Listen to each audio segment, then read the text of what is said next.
Sentire Media.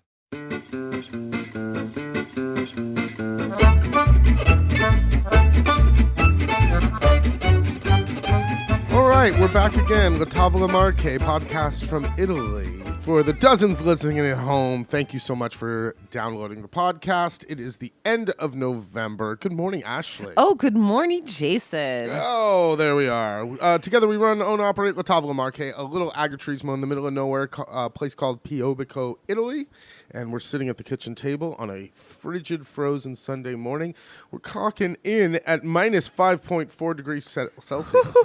Beautifully sunny, or clear and cold this morning. Everything's frozen. It's actually quite beautiful. It is, and quiet. So let's back it up. We got a lot to talk about. We did not do a podcast last month. We were extremely busy with the end of the season and everything going on and transferring so let's get over. into it. So let's get into it. So October, truffle festivals, of course. The truffle hunting was not great this year. It started off terrible. At the truffle season, white truffle season opened on the 1st of October. It started off the first week or so not very well. Packed in our valley. Yeah, packed, but everyone complaining that there wasn't a lot of truffles. That being said, because we've been here so long too, we got a handful of truffles given to us by the truffle hunters that first weekend. They weren't. It was that they were finding them, but they were tiny and they weren't very profumatic. And the ground was very hard, so when they were digging them up, they were breaking them because you want a nice soft ground to get them out. Anyway, then it was terrible for after that for about a month, and now it's picked up again. The weather has changed. The weather's changed a little bit. I don't exactly know. Also, the last handful of years, the truffles have been better into December is what most people will say now, where October, November used to be peak, and now it's closer to December being peak for our area for truffles. So there you go. Then we also ended the season with a big butchery course, which we'll be doing again next year in October. And it was cool because we did the pig two ways, if you will. First, the butchery of the pig and breaking it down for different cuts and how you would use it, both for curing and then to make like pork chops and all of that kind of stuff. And then that was at Calacozzo, our friend Roberto's farm. And then we went up to Acqua Partita, the Hunter's Hideaway, for a butchery course up there, which was based more on cured meats and their incredible the curing process and the different humidities and it was really interesting also because you have one where they're both done in the old school way, but you have small scale, but you have one guy who's a farmer who's doing it in like the 150 years ago by hand way. Very like, rustica. Yeah, like we have to lift up the half a pig at one point and put it on a big hook so that you can use your body weight to pull the ribs away from the pig. Then you go to... And you're curing in his cantina. In his cantina. So it's naturally controlled. Like, if it's too warm, we open a window. If it's too cold, we close it. And then for the next one, we go up to... With Marino to Acqua Partita, which is still done in an antique way, but now there's a little bit more control. There's different cells. Not cells. We don't call them that in English. Cella. Like... closets, different refrigerators, walk-in fridges. Yeah, that are now controlling humidity and temperature more precisely, and they're mimicking the cycle of the day, but now and season. But now it's done more in a controlled environment. Mm-hmm. So both done in the antique way, but one done, I know, it's pretty cool though. So anyway, we're going to do it again next year and actually check out a National Geographic Traveler, I think, for January. We were interviewed and we'll be in that issue, which is pretty cool. Why do you have so much inflection in your voice today? I don't know. Why don't you just talk normally? I will. Also, P.S., we were interviewed last winter for CNN, never published. The lady... I couldn't stand her. Jason was like, "Why are you doing this?" I was like, "It's CNN." What does that mean? Meaning, like, it's great exposure for us to be. Is it? I don't know, but I thought at least. Does anyone watch CNN? It was online. It was online. Online CNN. Online great. CNN. So not even going through the airport. No, but still, it gets us out there. I don't know. But the freaking lady would just hound dog me for getting photos in the certain size and all this, and then nothing. And whenever I've emailed her back about it, anyway. So I'm excited for the National Geographic one. That'll be cool. What else has been going on? October was the month of Jason trying to get the soil prepared and buying more tractor parts. Last year, Kenny and I, thank you, Kenny, again. We tried to plow the field together. It didn't go it went okay. This year, I got everything done on time. I got 2 different things. Oh, Ritchie Bros auction. There's one near you. Listen, just Google that. Ritchie Bros auctions. It's a Christmas is coming up. Oh, Christmas is coming up. I wish there was one around Christmas around here. Actually, October, I'm done for this 2025. But I got a steal of a deal on a brand new flail mower. It's called the Trinchia here. And then I also got it. Well, explain what that is for someone like me who didn't know what a flail mower is. Okay, so like you have all the brush either say you have an orchard and in between the trees is that high grass, or you have the end of the season where you have like a bunch of corn stalks or just a bunch of trash, or even like the road crew or the road cleaning up the side of the brush. Yeah, and mine's hydraulic, so it can move. It doesn't just stay stationary behind the tractor. I can move it to the outside. Oh, it's super sweet. Anyway, got a steal of a deal. Love the Ritchie Bros auction. Wrong guy found out about that. Pure Angela's like, what do we have here? The guy's passing by. Then you got something else. And then I got another good deal on a ripuntatore, a ripper to a subsoiler. So plowing, I want to get away from plowing because plowing is too hard on the soil, and it creates what's called the plow pan. Like right underneath where you plow every year is this like compacted, hard, like pan of dirt. So I got what's called a subsoiler, a big fork to go deep down and rip it up and let the soil breathe and let more moisture pass through easily. We'll see. And the purchase of that and shipping was super easy, right? No, that was a disaster. Thinking that you were getting it made in Italy. Here's the funny part. So the thing is made in Città di Castello, literally 35 minutes from where we live. But they're a manufacturer. They don't sell directly to the public. So you have to go through a distributor. Okay, everyone gets it. It's like buying a car. So I go, I'll just go look for the best deal. Well, the best deal was up north from some tractor supply place in who even knows where it was. And I thought, they'll just ship it down here. It was just a disaster. Because they didn't have it, so they have to order it from Città di Castello, again, 45 minutes away, to up north. To then ship it all the way to up north, then to ship it back down here. Next time, I'm just going to go locally. Just go locally, even if it costs more, because if there's any problems, there's a local person here, and it's I don't really know what I'm doing. I learned. Mm-hmm. I mean, it got here. There's nothing wrong with it. It just... No, and speaking of tractor stuff, you had the tractor handyman show up, too. You got to call him for the first time. The guy who comes, like, house calls. Yeah.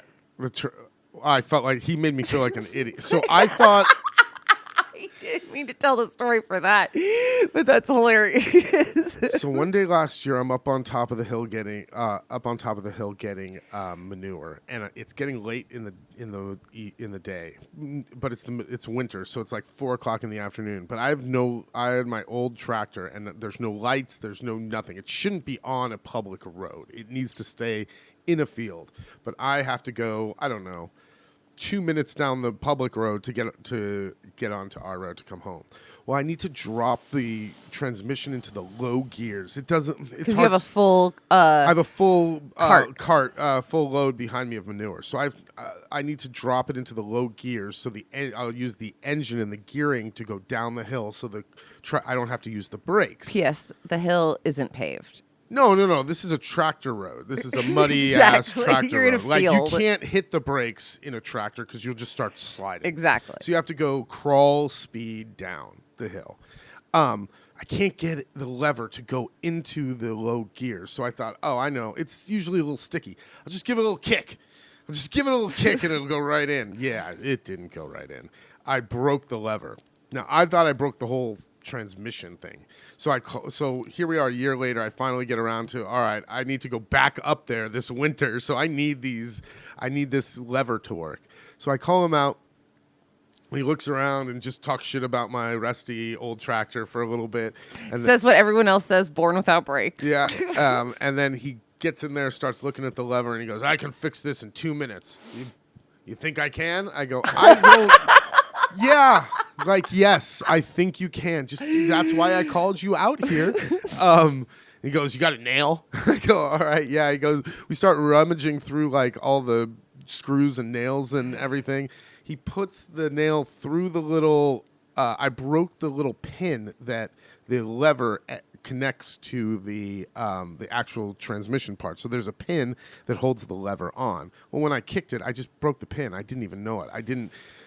I don't know mechanical. Like, it's the first thing you should have looked for, and obviously it's the first thing he looked at. And it would have saved me some money if I just looked at that. But I would never. I thought I really broke it. Anyway, yeah, puts a nail in it, charges me a whole bunch of money, and goes home smiling. But wouldn't you rather do that than have it? Yeah. It's a whole bunch of money in the sense for putting in the pin, but it was way cheaper than having to open up the transmission. Exactly. So you got the field done in time. Field's done in time. We are on time and ready for the next step. So, and you did such a good job that for the first time ever, without any back chat or any sort of snide comment related to it, Gaggi gave you a compliment. He goes, wow, looks great. The field is plowed and it nothing broke, and then they just let it be. Yeah. And it wasn't like he's getting soft, and you're still fat. Like, I don't know. He's getting soft in his old age. He is. It was pretty funny. What else has been going on? Well, of course there was Thanksgiving, but because Italy doesn't obviously celebrate Thanksgiving, it kind of comes and goes. Different years past, we've done like our big Thanksgiving lunches, but ever since we started to turn over the dining room into like our living room, we don't really do it the same way. But it's definitely something where even this many years in, where you're starting to see things for Halloween and whatnot, why would they celebrate Thanksgiving? So forgetting and then trying to order a turkey can always be a little bit of a difficulty. Or you just have to plan ahead. You got to plan ahead, and you got to go with what they got for the most part for sizing and things like that. And you just make do. You try to watch a little football at a weird time of the day if you can, call some family, but it doesn't really feel like exactly. It doesn't matter. It's Thursday. Exactly. So in fact, we're going to do our Thanksgiving today. Yeah. But the season came to an end at the beginning of November. And you did the Transumanza. We did at the end sometime in November, all the farmers will do what's called the Transumanza, the transfer of the beasts back from the grazing fields, usually on top of the hills around here, to the barns for the winter. And it all depends on, it's usually around the middle part of November, but it really depends on the grass. If it's warm if you had a warmer beginning of autumn and the grass is still good, they might push it. If it was colder, then it could I was going to say, and then the temps too. Yeah, the temps at night. But it was such a lovely morning. You wake up really early, you take this horrible road, you get in the back of a pickup truck, you take it all the way up to the top of the of Monte Maggiore over here. Montiego. God, why do I always do that? I don't know. I pass that sign every day. I don't know. Montiego. Like, everyone's like, you're right, it is Monte Montiego. I don't know. One knows. It's beautiful up there. The only thing is the wind is always blowing 100 miles an hour. So if you've been here, it's above Calicozzo, the farm we were talking about, where we do the butchery and some of the truffle hunts and things like that. So he helped out Roberto again. But it's beautiful up there. You can see all the way to the sea. You can see all the Apennine, and you can see all around. And then there's the horseback. Yep. Then the cowboys on horse come up and help us. It's literally like a city slickers wrangle, but through the woods, not through the plains. Mm-hmm. And this year there was usually about the same number, about 30. There was like 22 cows, 1 bull, and like 6 or 8 calves. No one was limping. No one had any injuries. So it was. And everyone made it back. It was the fastest time. Usually it's about a 4-hour trip. It takes about 4 hours. That's going downhill. And it's no, it's not all downhill. Well, that's true. You have to go down That's and up true. and down. Like you have to climb the mountains and go down the hill.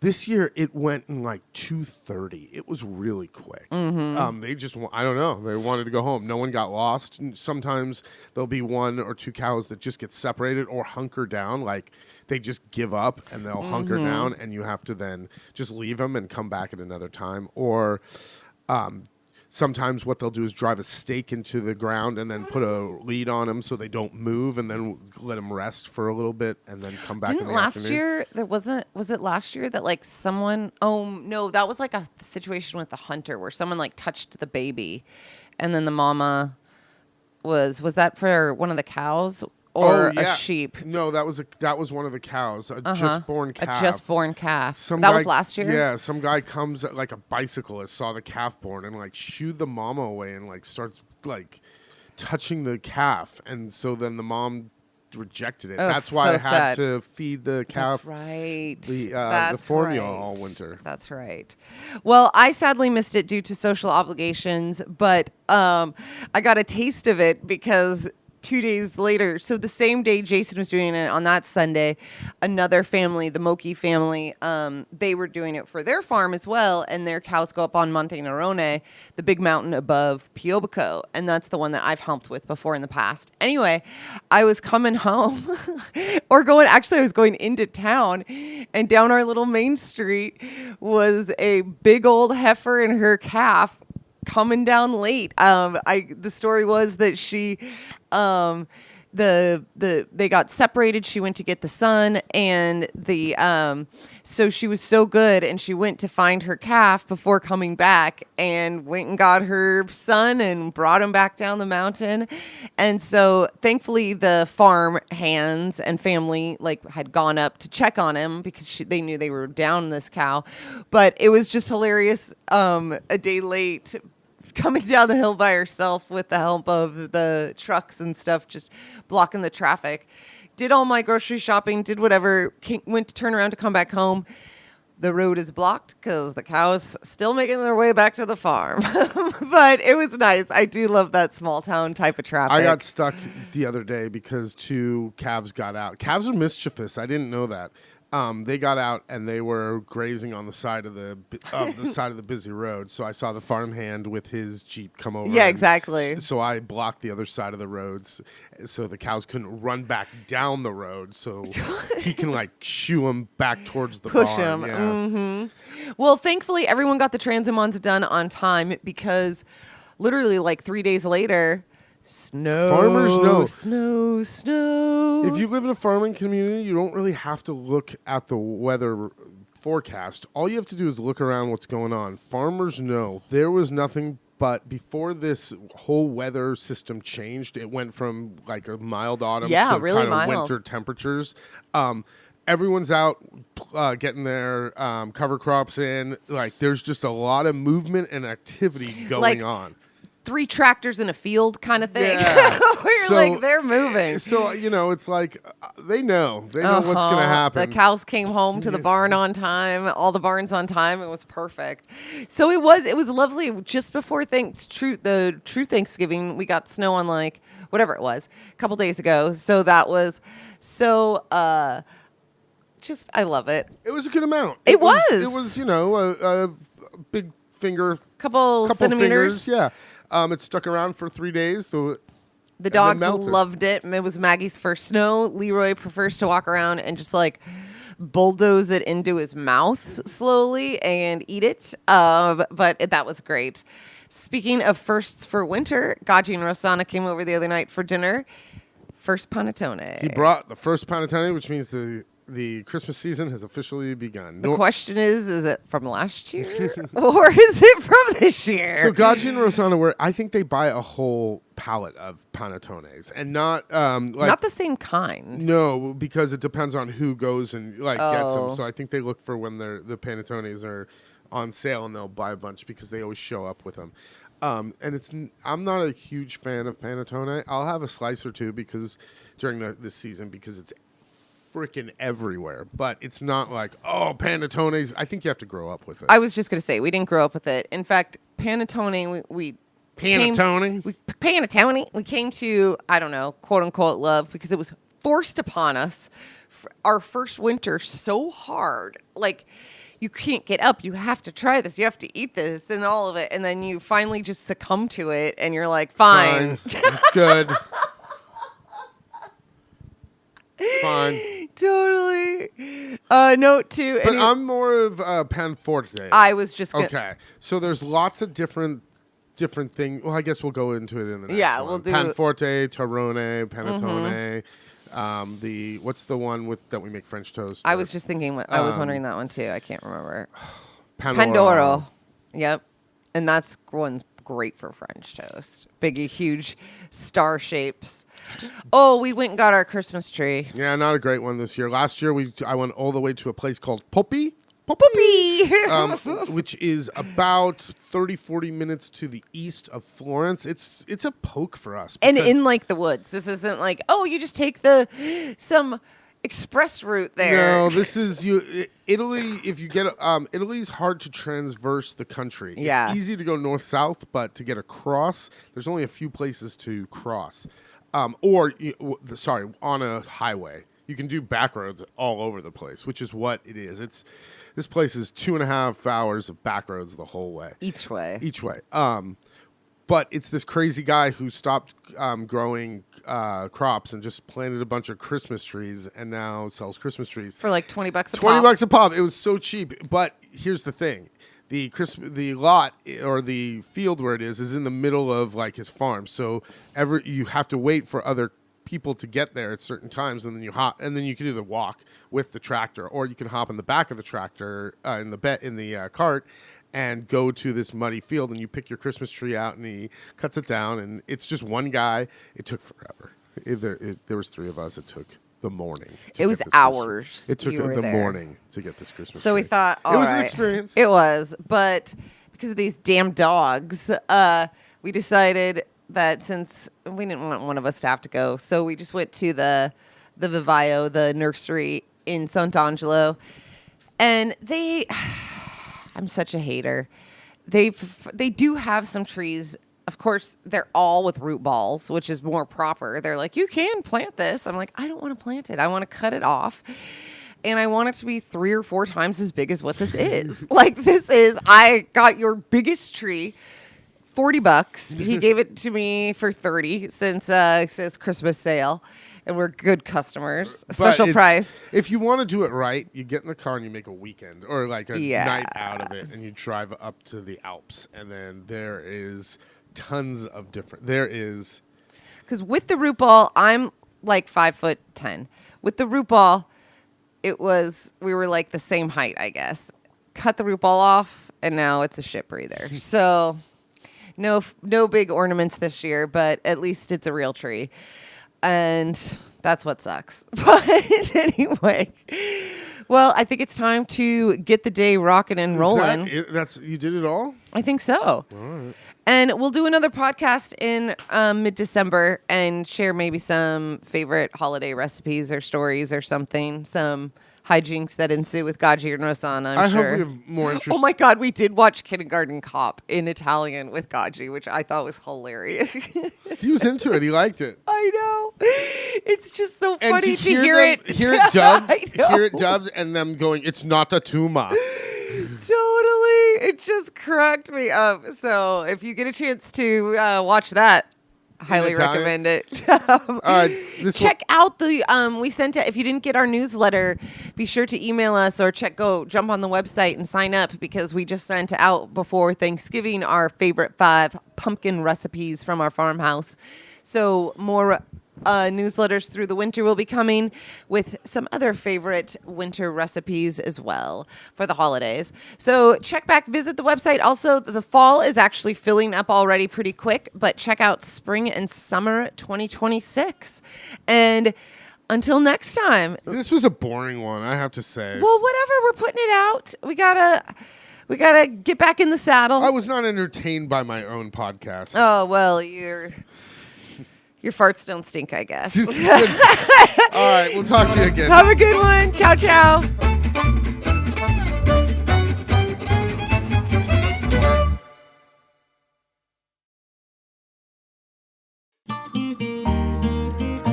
Sentire Media.